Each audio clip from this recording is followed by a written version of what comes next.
say and spell first and last and title? Sure. Aaron, Aaron, Schmautz, Schmautz, and the president of the Portland Police Association.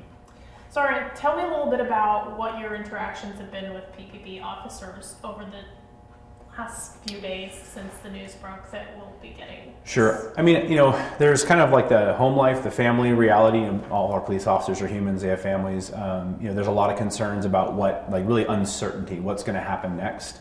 When you have any kind of potential for unrest, you have, are my schedules going to be disrupted? What are we going to be interacting with? And frankly, just looking back at a lot of people's memory of 2020, it was probably the most difficult time any of us have ever experienced. And so just concerns about, what's next, just wondering what our jobs are going to be and how it's going to impact both the community and their home lives. Some PTSD responses from 2020? Yeah, I mean, legitimately. A lot of police officers lost family members, just relationships, marriages, had real physical and mental scars and injuries as a result. And so, this is just a very politically complicated issue. And policing and politics don't line up very well.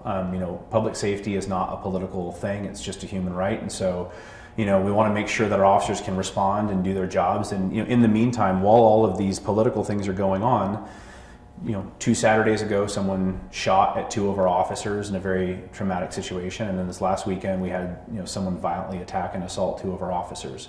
And so while all of these other things are going on, they're still responding to all the different community concerns that we see every day. I just don't want that to get picked up. Is that going to be a problem? Sorry. Sorry. I think it's fine. Okay. And then, so it sounds like morale is pretty low there right now. I think it's just uncertain. Morale is it's one of those things where it ebbs and flows. I mean, police officers are very resilient. It's very, very difficult to identify what you're waking up to. Our rapid response team, which has been reformed now, they're looking at the potential for having to do a lot of work and how they're going to engage. And we really haven't had any real social discord since they've been stood up. And so that's a word. And so just a lot of uncertainty. Talk about where the uncertainty lies with this particular moment that we're finding ourselves in. Why is it uncertain? I mean, if you look at what's going on, I mean, the whole focus is on this facility on McAdam, right? I mean, there is a facility that is set up for the immigrant community to come and get services, to go to appointments, and they've been unable to do so in a safe way for quite some time. There's been 115 or so days of there being some kind of activity down there. Very often that activity is very minor, but there's also been a lot of violence directed at federal police officers. There's a lot of graffiti in the area. We've had a lot of complaints from neighbors and people who live there, many of whom are elderly or disabled, who just want to have the ability to come and go. And so, if we have police calls there trying to figure out how to navigate it, it's a significant kind of additive constraint and resource.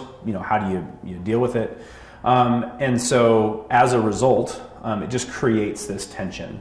And so also you have a lot of different opinions about how we should respond. You have people in the political world talking about we shouldn't go at all because it's immigration enforcement, even though, again, we're not talking about anything having to do with immigration enforcement. We're talking about a very ongoing occupation of an area, a presence in an area where, again, if you put this kind of attention in any neighborhood in Portland, people would want to be able to come and go and have dinner with their family or whatever else while having to navigate all these things. So, free speech matters. Free speech is something that's kind of built into the fabric and woven into the fabric of our city.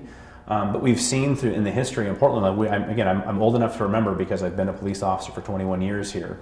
You look at Occupy Wall Street and the amount of discord that occurred in the 2 parks down there across from the Justice Center. You get into just the 2020 for 180 days straight, having events going on and just the impact on commerce, the impact on livability.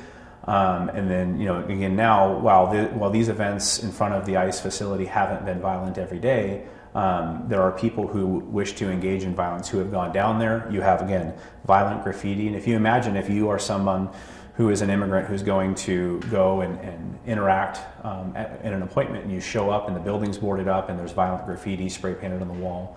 That is not a safe feeling. And again, my conversation with advocates for the immigrant community has been that that facility is necessary.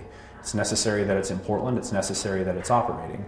And so we have to have that conversation, you know. And Can you explain why?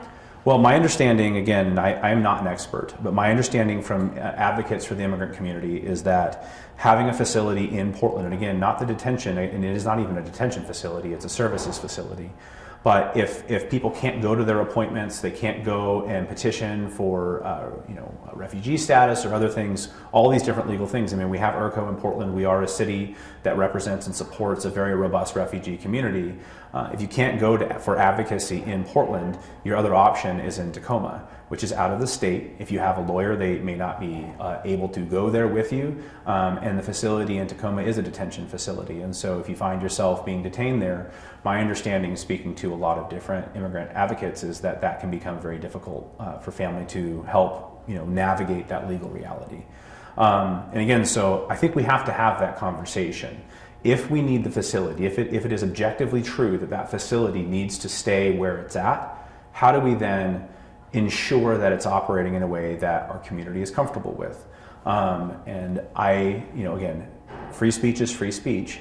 Free speech is never violence. It is never graffiti and vandalism and destruction. No assaults on anyone in our community can be okay. Violence directed at law enforcement can never be okay. And it is objectively true that there has been violence directed at law enforcement at that facility. The federal government has its own rules and regulations. They navigate the way that they're trained to do so. They have intelligence that local law enforcement doesn't have. I don't know what they're responding to, what they're seeing. And so again, if we want to have, again, a posture of support for the immigrant community, I think it's really important that we have those legislative conversations around, is this facility necessary? And if so, what support do we need to do to make sure that we're comfortable with the way that it's working? How do we interact with the federal government in such a way that we're not having chaos, but we're having adult conversations about how we want to navigate that? Talk a little bit about where PPP is in terms of these two opinions of what should be happening and shouldn't be happening. So, I mean, enforcement. The core of policing comes from societal accord. It comes from legitimacy, from the community buying into what we're doing. And again, what's so hard in the law enforcement world is when you have such discord, and specifically legislative discord, different people who in elected office who are saying very different things. It just, such as? Well, I mean, our city council is definitely very divided on how it wants us to approach this issue. We work for the city. Our police officers in Portland are city employees. I believe personally very strongly that Portlanders should be policed by Portlanders, or by Portland police, because again, we have the relevancy, we have the legitimacy, we have the relationships. And so our officers want to respond to those calls and respond with kind of that recency, with the understanding of our community. But when there's not clear understanding about what our goals and our tasks and our jobs are, it creates significant dissonance. And so, for our response, our command is looking at, what is the community asking for? And also, we are incredibly understaffed. We are probably half the size that we should be. And so we're having to prioritize, what to respond to. You go back to 2020, our detective division had to effectively stop investigating several Measure 11 crimes just to manage the workload as it related to discord.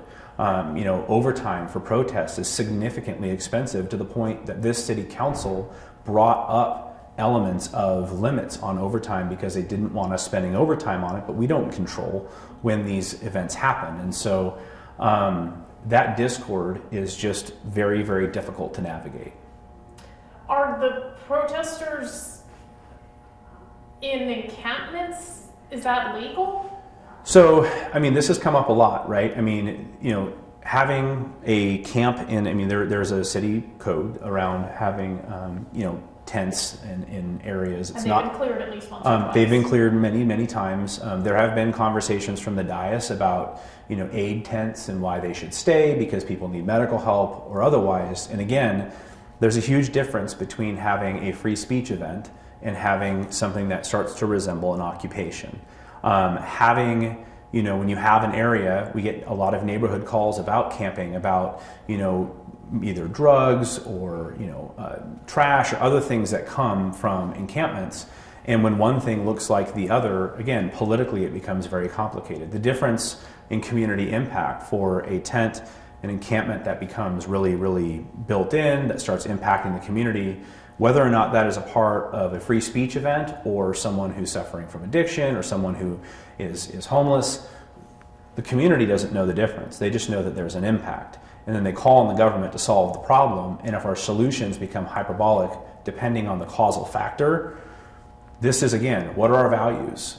Do we support our community that is asking for help? Do we support the people who live in areas who have a right, freedom of commerce, freedom to go about their business? I mean, we have cars that are trying to drive through and get surrounded by people in the middle of the street. Are we concerned about that? We would be concerned anywhere else. And so again, we balancing the absolute American right to engage in freedom of speech against the freedom of all of the other things, the movement, the ability to engage in commerce, the ability to just go to bed at night and not have excruciatingly loud noises every night. We can't shield our eyes from what we're seeing right in front of us, which is significant disruption over a long period of time. It has a huge impact on our city. It has an impact on our reputation. It has an impact on our ability to thrive. And it has a huge impact on public safety. Do you think the National Guard response from Trump could have been prevented? Well, I mean, I don't know. I don't have access to the intelligence that other people do. It is a statement of legal fact that the federal government has the legal right to engage in federal law enforcement. It is, we live in a country of states. The Supremacy Clause gives them the authority to engage in federal law enforcement. They also have the legal authority to ensure that they can carry out their tasks. Different states have, Oregon has different perspectives. And again, my whole thing with these kind of the multifaceted layers of our government, we're far better off when we can sit down and discuss what our goals are and figure out what we can work on together. The federal government has existed for many presidents. It's existed for generations, and we've had different relationships, but we've always been able to discuss what are we trying to accomplish. The city needs a lot of grant money, a lot of funding for housing and other things from the federal government. And so where we're at right now, I don't know what the actual specific trigger was for the announcement. It is my opinion that it is objectively not true that we look like a war zone. I think that is not, we're not looking like we did in 2020, but the risk is very real if we can't figure out how to navigate these complicated circumstances that things could continue to get worse. And there is a point at which, again, if we can just figure out how to not have this ongoing disruption around a facility, if we can have an adult conversation around, do we or don't we need this facility? And if the answer is yes, which it appears to be, how do we do that in a way and discuss the conditions, discuss all the things that people want to talk about in a way that doesn't create an outsized impact? I think we need to do that. What would that result in? I mean, you'd still have people protesting. You can't help that. Well, you can't help people protesting, but again, there's a huge difference between protests and violence and occupations and people preventing the legal action. As an example, if you were protesting some kind of action around a train station, you can protest the train station, but you can't stand on the tracks, right? If you are protesting some kind of interstate commerce thing, you can protest freeways, but you can't block the freeway. So you're saying PPP should arrest the people when they're blocking the driveway? Well, I'm saying that we have to identify who's responsible and for each different area, and we have to work together to ensure that the people have the lawful right to engage in free speech, but you do not have the right to impede the other lawful rights of other people. And again, violence in and of itself cannot be allowed. It is objectively true that the area around McAdam has been significantly damaged with graffiti, much of which is violent, saying things like kill ICE and other things like that. We saw that in 2020. And our police stations said kill cops, all cops are bastards, all the things for 180 days and beyond, and that's very, very destructive and disruptive. Many of the people who are ICE officers they're people who live in Portland, and their families are being threatened. All those things are unacceptable. We can't, again, allow our public discourse and our freedom of speech turn to violence, because when it's violent, it kills discourse. It makes people unwilling to talk because they're afraid. It makes people afraid to discuss what they're seeing, and so you end up with very hyperbolic, like the reason you end up with these poles of perspectives is because everyone in the middle is afraid to speak about what they're seeing. Because very often when you're dealing with complicated circumstances, there's a lot of nuance. If you're someone who is an immigrant who is afraid to go to the ICE facility, and as a result you end up having status issues, or your immigration, your visa lapses or something else, that negative impact is as a result of you not being able to go and use the facility that you should be able to use. And so again, we've seen this year how many huge protests, the No Kings March, 50, 100,000 people, no issues, police weren't involved. People came out, they spoke about what they were concerned about, and they went home. But that is very different than, again, having this continual kind of just energy in a specific area. We have people, Portland citizens, filing lawsuits against the city because they're concerned they're not getting the resources that they deserve, like anyone else.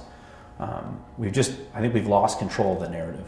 So, then why hasn't PPB's response been stronger there? Why haven't there been more arrests if there is this violence going on and this blocking of, we've seen it in the logs, right? We've seen the police logs just saying there's people blocking the driveway. They're being told not to block the driveway. Right.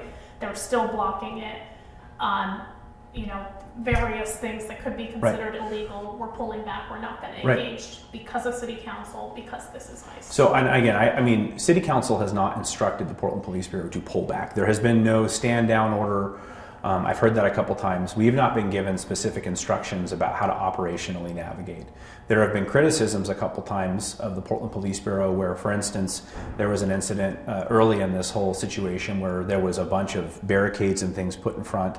There was some tension around the fact that there was this big barricade in front of the ICE facility, and some Portland police officers moved it, and there was criticism from council about the fact that police had effectively in their mind assisted immigration enforcement. Now, this is not immigration enforcement, it's just a gate being opened and closed. From my perspective, the real difficulty with these ongoing occupation style movements is, again, especially like this one, there will be days at a time where nothing's happening. In order for us, and again, we have significantly increased our training, increased our posture, how we respond to kind of crowd control type scenarios. But if you get a call for service about a crowd on the fly at 2 a.m, and you have an act of violence that occurs that is towards a specific group that is kind of a flashpoint, standing up the preparation, getting people in place. Very often by the time, again, at night, we have maybe 10 officers working for the entire central precinct, many of which are on other calls for service. This is the problem. 115 days is a long time to navigate an ongoing presence that ebbs and flows. And again, we have the responsibility to police the entire city. I do think that the federal government is well equipped to defend and navigate the things that are right in front of their building, because they're there all the time and they know when they have a need to come and go, when they need to do any kind of movement. And so again, that needs to be done in partnership. In the past, in 2020, there were many times where council would tell the police bureau not to communicate with the federal government. I think that's a mistake, because we need to make sure that we know what's going on so we can partner with each other. And partnership does not mean that we agree. Partnership does not mean that we all have the same goals. But partnership means that we understand what's going on so we can kind of measure and navigate the impact on community. What about the incremental level of protests that this would likely cause? If PPB were collaborating with the feds on this, if the National Guard were and likely will come in, the good chance is that people will show up there in larger force. Yeah, and this is the concern, right? And again, I think you've heard this from a lot of our elected officials in Oregon. I think what's been really interesting, what you're hearing right now, and I think is the correct message, is don't go engage in more violence, don't engage in disruptive activity. There are places to safely have this kind of discourse and navigate the conversation. There have already been several marches that have not, again, they've not turned into occupations, they've not been prolonged. They've been movements where people can engage in free speech, but you understand that you also have to limit your impact on the rest of society. You know, and again, this is like the way that my brain is wired around public safety is what problem are we solving for? What are we trying to accomplish as it relates to this public safety issue? It's very clear that the federal government believes that it has this necessity to engage in their constitutional, you know, efforts around immigration enforcement and also now defending their buildings. That is what they're solving for. And so it's incumbent on the Portland Police Bureau to ensure, again, our primary goal is policing the city. The Portland Police Bureau's job is to respond to acute crises in the street and investigate crime. That's our job, is public safety in Portland. And so there's a clean delineation between those two things. But also, you got to make sure you're providing services that don't exacerbate the potential for violence in our city. So, I mean, I would love to sit down and talk to anyone in the federal government, anyone who wants to discuss how we can work together, anyone from, you know, the immigration community or immigration advocates who can again, I want to make sure we're working towards what they actually need. People who are concerned about the rights for people who are in that immigrant community, like how do we, again, make sure that we all understand each other? I think it's just really critical that we can, in a dispassionate way, figure out what all these different variables are and try to come up with ways to work towards solutions that, again, the North Star is ensuring that our city is safe. What does PPB need from leaders in order for that to happen? Clear direction and clear orders. Again, you know, I am a huge fan of community policing. I think that our authority to engage in policing comes from the community. You know, I have no power over anyone that isn't given to me. You know, I don't get to just show up one day and say, I'm a police officer. It's something that's given to me by the state. And then the community believes in the police bureau. And if they don't, then we have significant conflict. I think that we are really struggling with kind of identifying what our values are as it relates to these very obvious specific problems. What do we want to do with this facility? What kind of services do we need to make sure that we're providing? You know, what kind of free speech events are completely within our rights, and what kind of, you know, violence or vandalism or other things will we together say, that's not us, that's too much. And again, there are individuals within this entire conversation who wish to engage in violence. There are individuals, we've seen it over and over and over again. There are specific individuals who show up to these events intent on engaging in violence, and they have to be held accountable. Do you think that's true for some of what you've seen from the federal agents that are protecting the building? Do I think that federal agents show up with the intent to engage in violence? That's not the question. Do you think that there have been acts of violence that could have been prevented that they didn't? I have absolutely no idea what intelligence federal officers have. But the reality is they are sworn police officers. I'm sure they have an accountability system. Again, I've never worked for them. But you also have to remember that the Portland Police Bureau has a consent decree that is placed upon them by the very organization that dictates the work that is being done by the federal protective agencies. Those police officers they're understaffed, they're in unbelievably difficult political situations. And again, this conversation is political and it shouldn't be personal. And the violence that we've seen directed towards federal agents is unacceptable. All violence is unacceptable. And they're having to, again, go into an area with very hyperbolic political conversations, and they're told you need to be able to open this door and go out. And if people come out and confront them, they're going to use force. And again, I operate in a world where police accountability matters. We want to make sure that the force that is used is constitutional. If there's concerns about that, there needs to be a robust a way to navigate those things. And again, I am very confident that the federal government has an accountability system. I do not know what it is because I don't and never have worked for them. But again, I think, you know, they're being placed in a very untenable situation. They're being given orders. It's important to remember that the federal officers who are federal officers today were federal officers a year ago, many of them 10 years ago, and they've been through many different presidents, many different administrations, and the individual human beings who are doing the work are doing the best they can. I truly believe that, and also castigating an entire swath of a profession as a result of a moment in time where we're having this very complicated political conversation is really dangerous. So just to recap a little bit, you said that what we need from leaders is more clarity. Are you talking about city council giving you clear guidance on when to engage and when not to engage? Honestly, I think the community needs to lead that conversation and council needs to be responsive. The peculiar thing is again, Street Roots and Portland Mercury wrote an article both individually, maybe 3 months ago, and you heard from the dais several council members saying, hold on a second, we need to make sure that we fully understand what the needs are before we start making policy. We need to do that, right? We need to finish that conversation and identify what the needs are as it relates to that specific facility and its location. But also we need to recognize that, again, the federal government has a legal right and authority to enforce federal law. And so we can't, we've even had people say the police bureau should prevent them or arrest federal agents. It's just, that's not something that we can do. It's not legal. I think we do need to hear from a larger swath of the community, particularly the people who are being impacted by this particular conversation, about what services are necessary, how we enact in that. And I think we need good legal advice about what the Supremacy Clause means, how we navigate, because again, this tension that exists between different lawyers saying different things make it very difficult for police officers to do their jobs. It makes it hard for the community to understand what's going on. And it's just, I just feel like the fabric of our society is being stretched to the absolute max, which is causing, fraying all over the place. Anything else you would add that we didn't cover? No. Thanks so much. Yeah.